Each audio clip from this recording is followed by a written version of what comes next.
হাদিকে হত্যার জন্য চাওয়া হয় 1 কোটি টাকা, বরাদ্দ হয় 70 লাখ টাকা, আর কিলার ঠিক করা হয় 20 লাখ টাকা। এখন প্রশ্ন হলো, কাদের কাছে চাওয়া হয়, কারা বরাদ্দ দেয়, আর কিলার কি ব্যাকে টাকা দিয়েছে? হ্যাঁ বন্ধুরা, খুবই গুরুত্বপূর্ণ তথ্য, খুবই বিশ্বস্ত সূত্রের মাধ্যমে পাওয়া তথ্যগুলো আপনাদের মাঝে উপস্থাপন করছি। সম্প্রতি জামাতের অফিসে গোপনীয়ভাবে একটা মিটিং হয়, যে মিটিংয়ে সামাজিক যোগাযোগ মাধ্যমে বেশ আলোচিত এবং ওদের ভাষায় জুলাই আন্দোলনে প্রথম শ্রেণীতে থাকা নেতৃত্ব দেওয়া একজন ব্যক্তির লাশ ফেলাইতে হবে। সে কে হইতে পারে? এখানে সাদিক কায়েম সুন্দর করে হাদির নামটা ঢুকাই দেয়। হাদি হাদি হইলে ভালো হয়। হ্যাঁ, সর্বসম্মতি হাদির কথা রাজি হয়। তখন সাদিক কায়েমকে দায়িত্ব দেওয়া হয়। সাদিক কায়েম বলে 1 কোটি টাকা লাগবে, কিন্তু জামাত 70 লাখ টাকায় রাজি হয়। সেই 70 লাখ টাকায় সাদিক কায়েম রাজি হওয়ার পরে সাদিক কায়েম এখন কিলার লাগবে। কিলারকে এই ফয়সাল দাউদ আপনারা জানেন যে সাদিক কায়েমের ছাত্রলীগ যেমন ছাত্রলীগ ছিলেন, ফয়সাল দাউদ ঠিক তদ্রুপ ছাত্রলীগ। মূলত সে গুপ্ত সংগঠনের শিবিরের সাদিক কায়েমের অত্যন্ত আস্থাভাজন ঘনিষ্ঠ সহচর এবং বিশ্বস্ত বন্ধু কিংবা ভাই বলতে পারেন। সেটাই ফয়সাল দাউদ। সে মূলত 24 সালের নভেম্বরে 17 লাখ টাকা সহ র্যাবের হাতে গ্রেপ্তার হয়েছিল, দেশীয় 2টা অস্ত্র সহ র্যাবের হাতে গ্রেপ্তার, এবং সে ছিল জেলে। এখন জেল থেকে তাকে বের করে আনতে হবে। বের করে আনার জন্য শিশির মনিরের সাথে 2 লাখ টাকা চুক্তি হয়, এবং শিশির মনির তাকে জামিনে বের করে নিয়ে আসেন। জামিনে বের করে আনার পর এই দাউদকে হাদির নির্বাচনী প্রচারণা কায়দা করে ইন করে দেন সাদিক কায়েম। সে ধীরে ধীরে একসাথে হাদির সাথে দেখছেন চা টা খাওয়া, ঘোরা, তার নির্বাচনী প্রচারণায় কাজ করা। ঠিক সময় বুঝে ওই দিন ফালাই দেওয়া, শুক্রবার দেখছেন। এখন ফালাই দেওয়ার পরে ফয়সালের সাথে 20 লাখ টাকা চুক্তি, এবং ফয়সালকে দেশের বাইরে বের করে দিতে হবে। তার জন্য চুক্তি হয় 10 লাখ টাকা, আর চুক্তিটা হয় আপনার এবি পার্টি মঞ্জু এবং ব্যারিস্টার ফুয়াদ, এদের সাথে 10 লাখ টাকায় চুক্তি, তাদের দেশে বের করে দেওয়া। এইখানে 3টা সূত্র পাওয়া গেছে তাদের বর্তমান অবস্থান সম্পর্কে।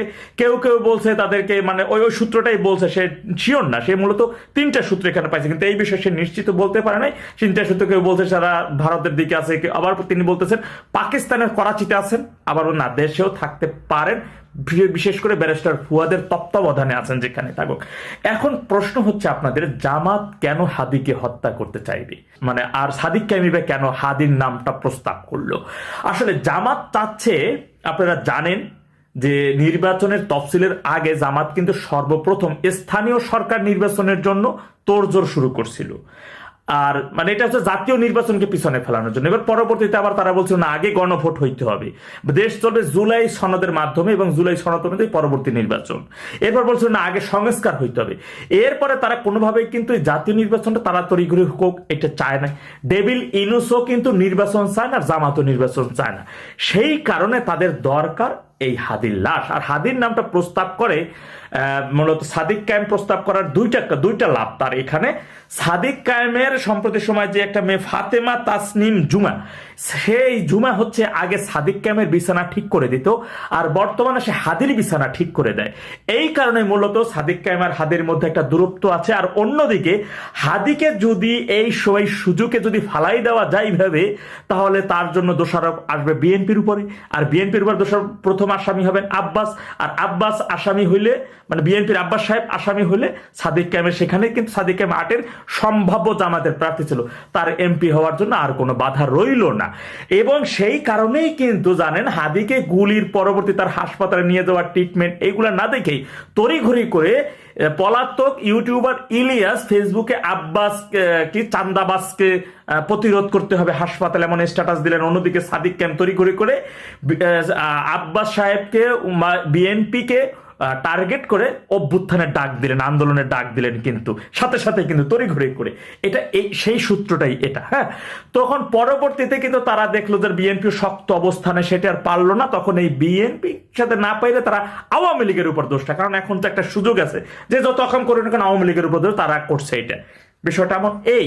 এখন কথা হচ্ছে, আমি আগেই বলেছি এই এবি পার্টি, আপ বাংলাদেশ, ইনকিলাব মঞ্চ, এনসিপি, এইগুলো হচ্ছে জামাতেরই ABCD একটা টিম। ওরা মূলত এদেরকে উঠাইতেছে, এখন আলোচনায় আনতেছে এবং এদের স্বার্থের জন্য, ক্ষমতার জন্য এই সমস্ত সংগঠনের একটা একটা করে যখন তখন ফালাই দেবে, ফালাই দিয়ে দেশে যে একটা যখন বড় সড়ো গ্যাঞ্জাম হবে, সেই ওকে হত্যার বিচারের জন্য, কে কেন হত্যা হলো এই দাবির জন্য তারা রাস্তায় দখলে নেবে, রাস্তায় গ্যাঞ্জাম হট্টগোল মট্টগোল করবে। পরবর্তীতে নির্বাচনী পরিবেশ নাই বলে তারা নির্বাচনী তফসিল আরো পিছিয়ে দেবেন, নির্বাচন হবে না, নির্বাচন বাধাগ্রস্ত করাটাই মূলত জামাতের আগে থেকে চেষ্টা করতেছে এবং আগামীতে সেই চেষ্টা অব্যাহত থাকবে।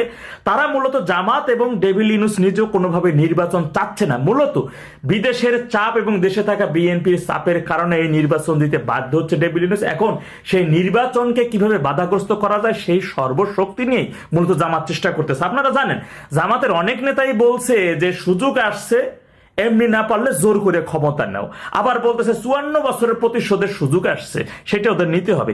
যে কোনো ভাবেই হোক না কেন ক্ষমতায় ওদের যেতে হবে এবং ক্ষমতা যদি নির্বাচনে হয়তো সেখানে ওরা একটা ঝামেলায় পড়তে পারে, নির্বাচনে হয়তো ক্ষমতা নাও যেতে পারে নির্বাচনের মাধ্যমে, যে কারণে এখন যেভাবে আছে এখনই তো তারা সর্বপ্রকার ভাবে ক্ষমতা ভোগ করতে পারতেছে, যেখানে সেখানে 71 মুক্তিযুদ্ধের স্মৃতিগুলো ভেঙে ফেলতেছে, সেই মানে গণধর্ষণকারী, গণহত্যাকারী নিজামী, মুজাহিদ, কামরুজ্জামান এদের সবাইকে তারা সূর্য সন্তান বানাইতে পারতেছে। অন্যদিকে বঙ্গবন্ধুকে দেশ বিরোধী বানানোর সকল মানে ওরা যা চাইতেছে দেশের মধ্যে সেটাই এখন করতে পারতেছে।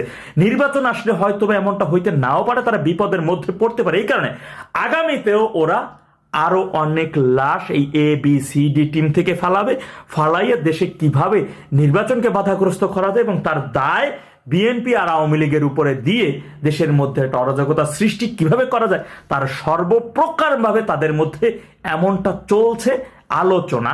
হাদিকে হত্যার জন্য চাওয়া হয় 1 কোটি টাকা, বরাদ্দ হয় 70 লাখ টাকা, আর কিলার ঠিক করা হয় 20 লাখ টাকা। এখন প্রশ্ন হলো কাদের কাছে চাওয়া হয়, কারা বরাদ্দ দেয়, আর কিলার কি ব্যাকে টাকা দিয়েছে। হ্যাঁ বন্ধুরা, খুবই গুরুত্বপূর্ণ তথ্য, খুবই বিশ্বস্ত সূত্রের মাধ্যমে পাওয়া তথ্যগুলো আপনাদের মাঝে উপস্থাপন করছি। সম্প্রতি